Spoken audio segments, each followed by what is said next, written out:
Good morning dear students. तो बेटे आज की क्लास शुरू कर रहे हैं। आज हमें क्या पढ़ना है? हमें पढ़ना है आइंस्टाइन्स मास एनर्जी इक्विवेलेंस। देखो काफ़ी इंपॉर्टेंट टॉपिक है एग्जाम पॉइंट ऑफ व्यू से भी, और वैसे भी ये जानना चाहिए कि जो मास और एनर्जी है वो एक दूसरे में हम उसको कन्वर्ट कर सकते हैं। ये जो रिलेशन दिया था ये किसने दिया था? हमें आइंस्टाइन ने दिया था।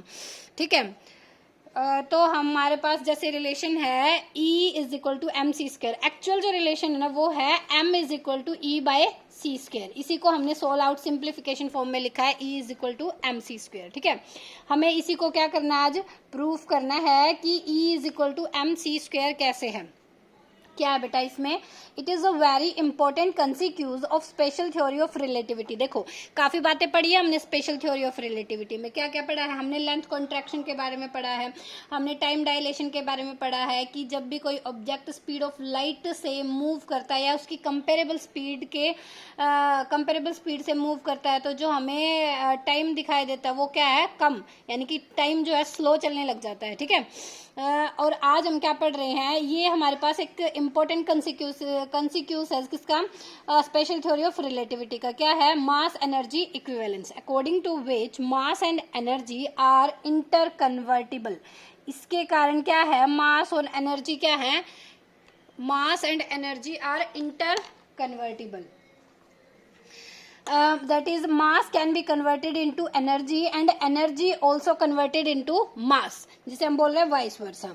This relation is backbone of nuclear physics. जो न्यूक्लियर फिजिक्स में न्यूक्लियर फ्यूजन होते हैं उनमें जो इक्वेशंस फॉर्म करती हैं वो जो हमारे पास किस बेसिस पे फॉर्म करती है? वो हमारे पास मास एनर्जी इक्विवेलेंस है। तो न्यूक्लियर फिजिक्स की बैकबोन बोल रहे हैं इस रिलेशन को। ध्यान से समझना भाई। न्यूक्लियर फिजिक्स जो तुम्हारी दूसरी फिजिक्स की बुक है अभी तक समझ चुके होगे, उसमें मास डिफेक्ट वगैरह बाइंडिंग एनर्जी वगैरह सब कुछ फाइंड आउट कर चुके होगे ना, तो इस रिलेशन की जरूरत पड़ती है उसमें। E is equal to delta m C square. Binding energy के लिए ये फॉर्मूला तुमने पढ़ा होगा। ठीक है, for nuclear phenomena like the nuclear fusion and also help in the determination of binding energy of various nuclei on the basis of mass defect, यानी कि mass defect के basis पे। जैसे मान लो अपने पास कोई एक X पार्टिकल है, उसको जब हमने वो करवाया, डिके करवाया, तो ये क्या है? एक Y प्लस अल्फा पार्टिकल में क्या हो गया? टूट गया। ठीक है, ये हमें प्रोडक्ट मिल गई। ये रिएक्टेंट था, ये हमें प्रोडक्ट मिल गई। तो इसका जितना मास होगा ना, इन दोनों का उतना मास नहीं आया। तो जब सब्ट्रैक्ट किया तो हमें क्वांटिटी मिली, वो क्या मिली? डेल्टा एम, जिसे हम बोल रहे हैं मास डिफेक्ट। ठीक है, तो energy is equal to delta m C square. अब हमें ये प्रूफ करना है भाई, ये इंपॉर्टेंट है। एग्जाम में ये 4 to 5 मार्क्स में आता है। ठीक है, और ये आपको आना चाहिए, मतलब वैसे भी आपको इसका प्रूफ आना ही चाहिए मेरे हिसाब से। तो अगर एग्जाम पॉइंट ऑफ व्यू से ना भी इंपॉर्टेंट होता तो भी आपको बहुत अच्छे से करना चाहिए था। ठीक है, क्या है भाई? According to Newton second law of motion. Newton second law of motion क्या भाई? Rate of change of force with respect to time is directly proportional to force होता है। ठीक है, और तो dp बाय dt, यहाँ पे p क्या है? लीनियर मोमेंटम है। क्या है? Linear momentum. F क्या है? फोर्स है। F is equal to d p by d t. F is equal to d by d t. P की जगह क्या आ जाएगा? Mass into velocity. पता है ना लीनियर मोमेंटम किसके इक्वल होता है? Mass into velocity. अच्छा बेटा, ये प्रूफ करने से पहले आपको स्पेशल थ्योरी ऑफ रिलेटिविटी के इस कॉन्सेप्ट के बारे में पता होना चाहिए कि जो मास होता है, जब तक हमारे पास स्पेशल थ्योरी ऑफ रिलेटिविटी का कॉन्सेप्ट नहीं आया था, हम मान के चल रहे थे कि जो मास है हमारे पास वो एक कॉन्स्टेंट क्वांटिटी है।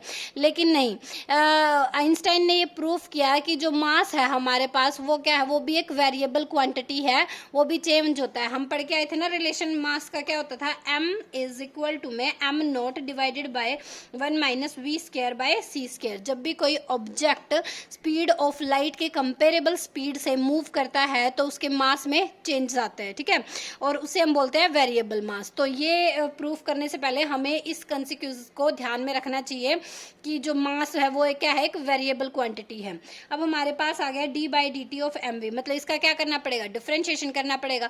अब डिफरेंशिएशन यहाँ पे हम एम को कांस्टेंट रख के नहीं करेंगे, एम और वी यहाँ पे हमारे पास दोनों वेरिएबल है, तो दोनों के रिस्पेक्ट में क्या होगा? डिफरेंशिएशन होगा। देखो तो क्या हो जाएगा? एफ इज इक्वल टू में m d v by d t plus v d m by में डी टी।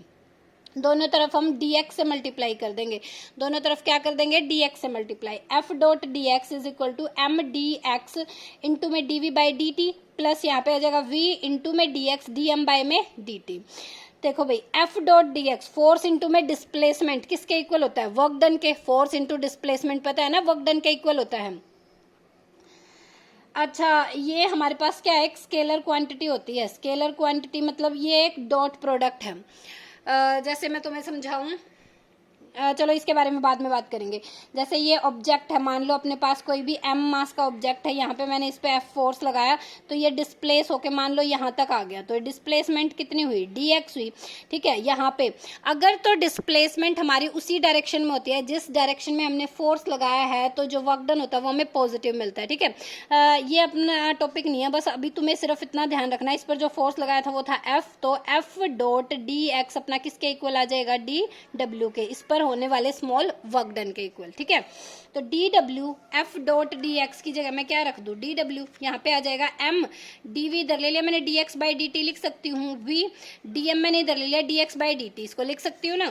तो dv बाई dt मेरा किसके इक्वल हो जाएगा, v के equal. dv by dt again किसके इक्वल हो जाएगा, v के इक्वल। ठीक है, तो work is converted into the form of energy, या जो इसमें ये वर्क होगा ये किस फॉर्म में स्टोर होगा, एनर्जी की फॉर्म में। इसको ध्यान से ऐसे समझो, मान लो अपने पास m मास का कोई ऑब्जेक्ट था, यहाँ पे मैंने उससे f फोर्स लगाया, जब उस पर फोर्स लगाया तो उसकी इनिशियल वेलोसिटी थी u। ठीक है, तो वो एक डिस्प्लेस हो गया dx डिस्टेंस से और यहाँ पर आ गया, तो उसकी फाइनल वेलोसिटी कितनी हो गई, v हो गई। ठीक है, यहाँ पर इनिशियल वेलोसिटी u है, तो यहाँ पर जो उसकी काइनेटिक एनर्जी होगी वो क्या होगी, हाफ m u स्क्वायर।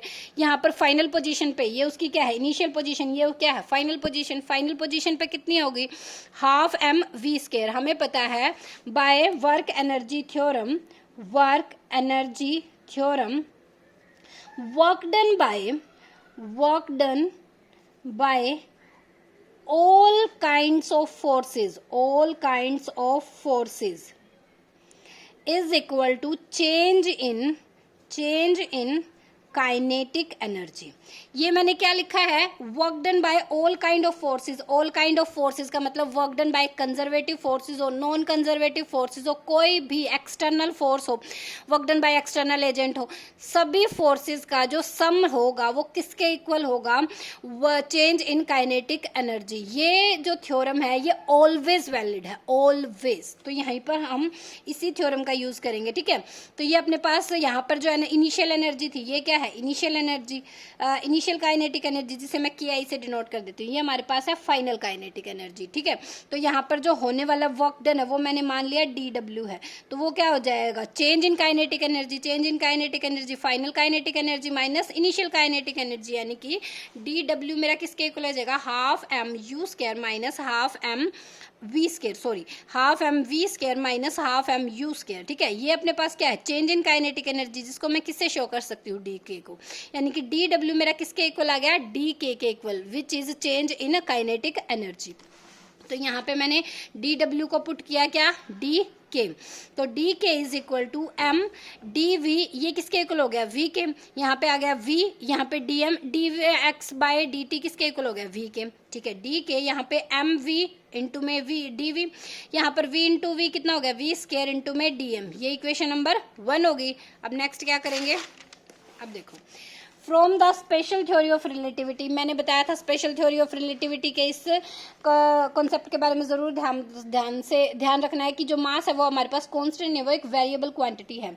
तो हमें पता है m is equal to m not 1 divided by root of 1 divided by 1 minus v square by c square है। यहाँ पे m नोट की वैल्यू निकालेंगे तो m इंटू में आ जाएगी ये टर्म, दोनों तरफ क्या कर देंगे, स्क्वायर कर देंगे, दोनों तरफ स्क्वायर करेंगे, इधर हो जाएगा m नोट स्क्वायर, इधर हो जाएगा m स्क्वायर और ये स्क्वायर रूट हट जाएगा।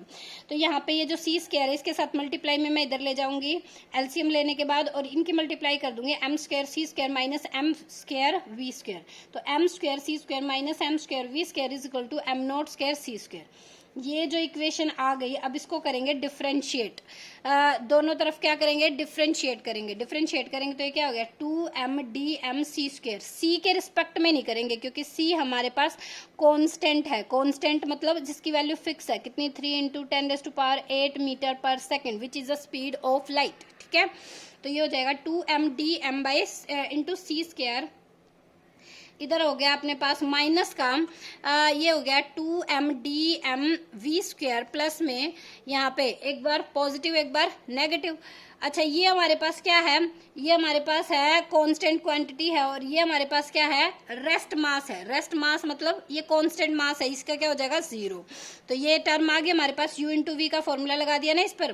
तो dm 2mdmc² minus 2mv² into में dm 2m² vdv is equal to 0। ये इक्वेशन नंबर 2 आ गई। इस पूरी इक्वेशन को मैं 2m से डिवाइड कर दूंगी, तो यहाँ पर भी 2m से डिवाइड, यहाँ पर भी 2m से डिवाइड, यहाँ पर भी 2m से। तो 2m मेरा कैंसिल, यहाँ पे भी 2m कैंसिल, यहाँ से अपने पास 2 से 2 कैंसिल, एक m कैंसिल, एक m बच जाएगा। ठीक है, तो क्या टर्म बच गई मेरे पास, dmc² माइनस ये आ गया v² dm minus mv dv is equal to 0। ये आ गया अपने पास।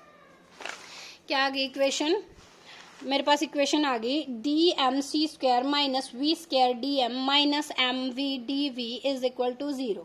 तो यहाँ पे मैंने लिख लिया c² dm लिख सकती हूँ इसको। ठीक है, यहाँ पे मेरे पास ये वाली टर्म एक तरफ कर लूंगी तो क्या हो जाएगा mv dv plus v² dm।